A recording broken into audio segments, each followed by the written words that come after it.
It's midnight, I think. Pretty close to it, maybe a little after. But that's the thing about the cruiser lifestyle.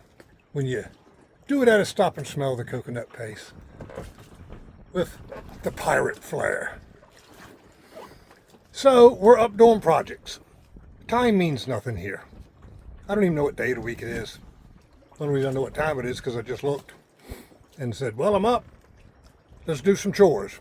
I went to bed early and feel pretty rested. I'll probably go back down and sleep a little bit before morning, but I'm up doing chores because time means nothing.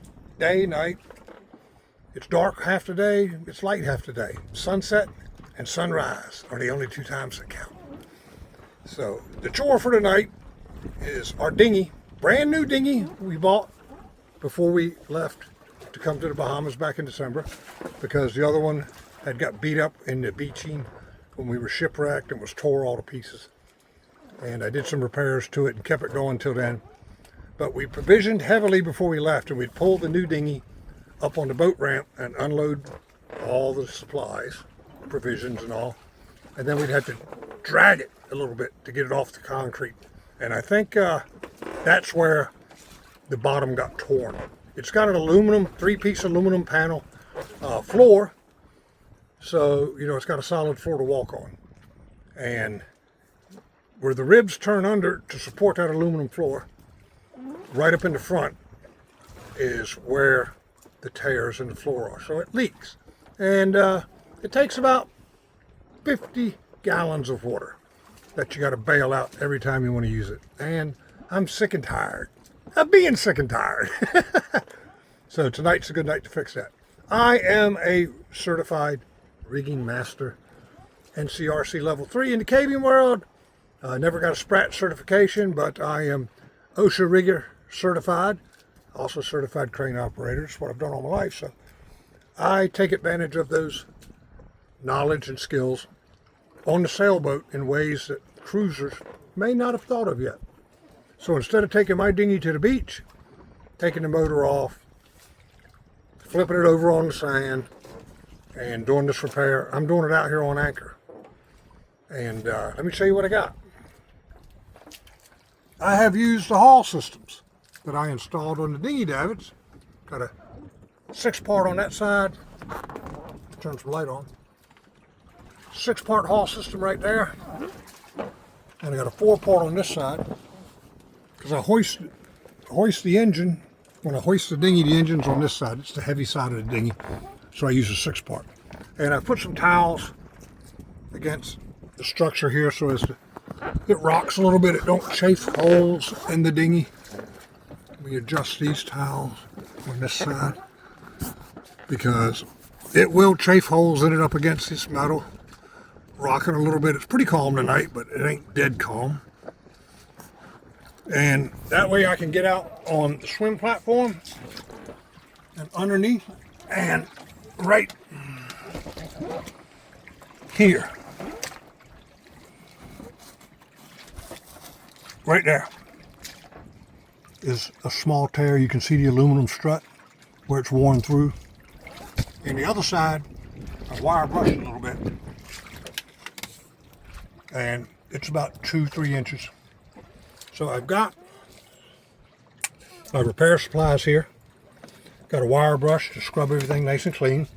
It's been hanging since the hurricane, so it's nice and dry. And I've got a couple pieces of fiberglass mat.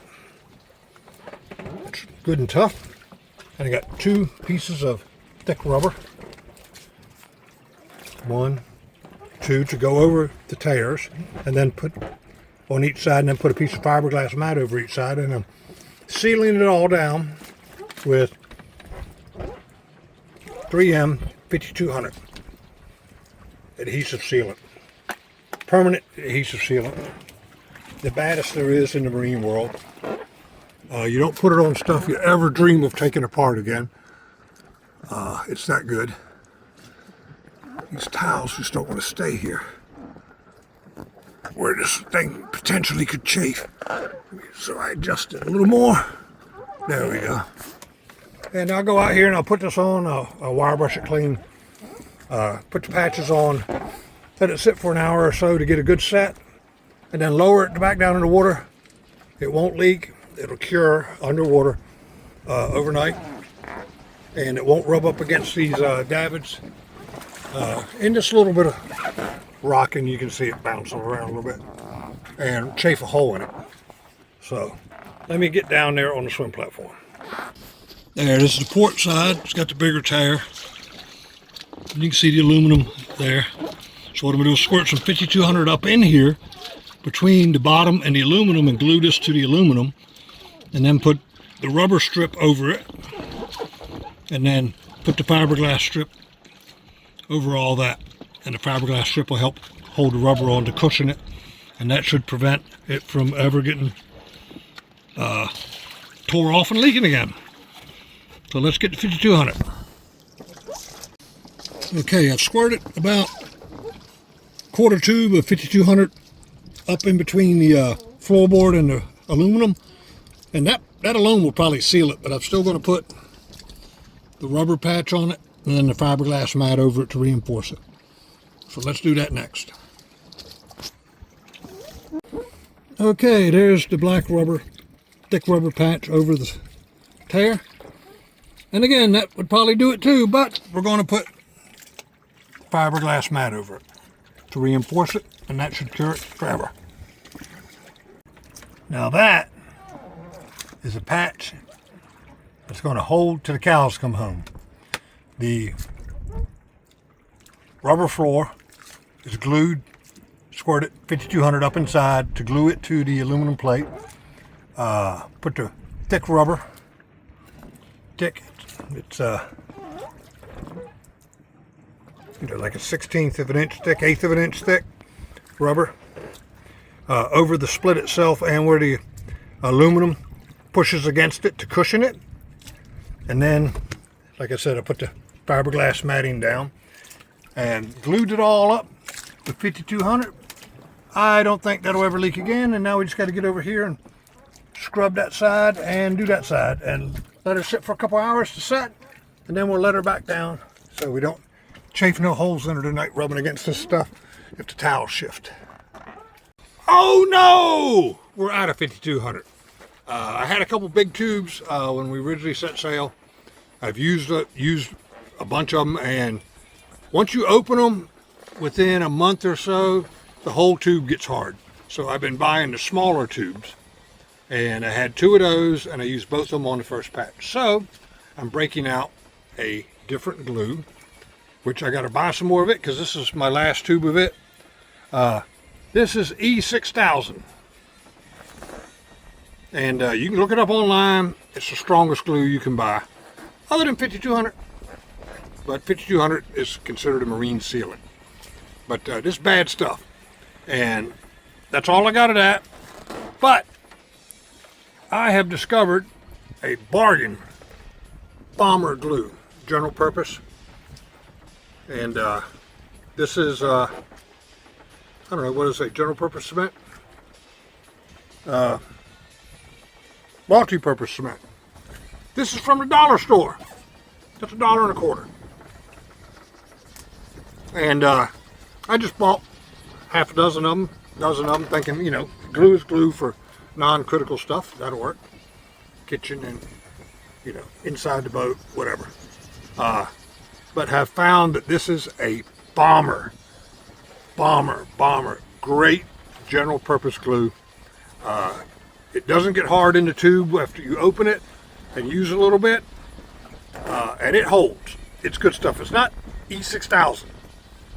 That's what I use for the critical stuff, but I'll put the squirt that up in to glue the bottom of the boat to the aluminum bottom to seal it that way, and then I'll use the E6000 to glue the black rubber patch over top of the tear, and use as much of it as I can at the front end of the fiberglass till I run out, where it's going to take the most abuse, where it's going to run up on the beach. And if I don't have enough to saturate the fiberglass and get it glued all the way down to protect that corner, I'll finish it up with this multi-purpose cement, and have full faith that the core of the repair is the E6000, and this is the tail end, and that should be fine. And I'll get on Amazon tonight. Amazon now delivers to the Bahamas. Not everything that you can find in the States on Amazon can you find here. You got to put in the country code for Bahamas to order.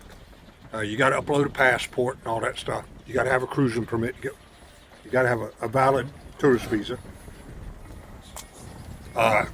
And they take out the VAT, they take out the taxes, they take out the delivery. Delivery is generally DHL, which is an air freight company. And they'll fly it into Nassau, get it through customs, and then send it here to the delivery office right beside the government dock across from the customs building. And then they'll call you and say, hey, you got a package. And I've gotten to know them. I've had several things delivered. So let me get down there and start this next repair with this different glue. And there she is. That's the second patch on the starboard side. Soaked it with glue and glued her tight. So that should take care of both of all the leaks on the dinghy. So I won't have to bail it out anymore, and my groceries don't get wet. Case of beer, the box gets wet, bottles fall all over everywhere. You know, anything you put in the bottom of the boat gets wet. This will dry everything up, unless it rains. And hopefully that's it. I think that's the only 2 holes we got. So we shall see. We'll let this tack up a little more, and then we'll put her in the water and go work on the outboard in the morning. Okay, the glue on both patches is taking a good set. It's good and firm, not sticky. Actually, pretty darn firm. Breezy out here tonight, so I'll uncleat. Ah, caramba! Look at that. She's been in the water about an hour, and I don't see any water in the bottom of the boat. She's dry. So success on fixing the leaks. Hopefully it'll stay fixed. You know how sometimes you fix something, then you got to fix it again. But we tie the dinghy up. See, I got to fix a couple of them tow eyes pulled off, but that's another day's project. But we've got a bolt rope all the way down, get tied in 2 eye bolts in the back that we tie the boat off to, plus the chains all the way back there to the engine. So she ain't gonna go nowhere. Now we use a carabiner, make it easy to get that first connection when we're coming in at night or daytime. We wrap the chain, and then we have a combination lock. Brass, dissimilar metals. I've got to wire brush it and keep it oiled up really good to keep it functional. But you never lose the key with a combination lock. So we do secure the boat, the dinghy, with a lock every night. Not really worried about it getting hijacked here. That's not a problem in the Bahamas that I'm aware of. But it is elsewhere that I'm going. So all that's going to do is slow them down and keep the honest people honest. Also, the weight of the chain helps push the boat away a little bit from the swim platform so it don't bounce up and down. Because, excuse me, that's probably why that angle broke from all the slamming it's been doing. Past, I think that's 5 years. 4 years at least that swim platform's been there. But I'm going to pull it up another day. Got other stuff to work on first. Replace them angles, stiffen it up. I adjusted the chain so it's level. But the dinghy is dry! And I will order more E6000, and I will order more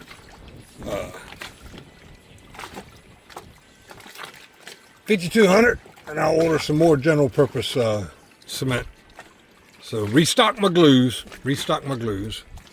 But, caramba, while the boat was bouncing around. This is a solar panel charger wire. It goes up here in the connection box. So it got ripped out when we got beached. You can see I put a little end on it. It's half-ass connected. I'll fix that. I just found the little mini blowtorch. I'll solder that in. But yeah, and then we put a second rope here so that there's 2 ropes and a chain that hold the dinghy The dinghy's gotten away from us twice. Once while Gordon was on the boat during the hurricane in Boot Key Harbor, and I was in Puerto Rico with Lee. It was only a Category 1. Wasn't really worried about that one. That's a hurricane hole. But they got up in the morning and the dinghy was gone.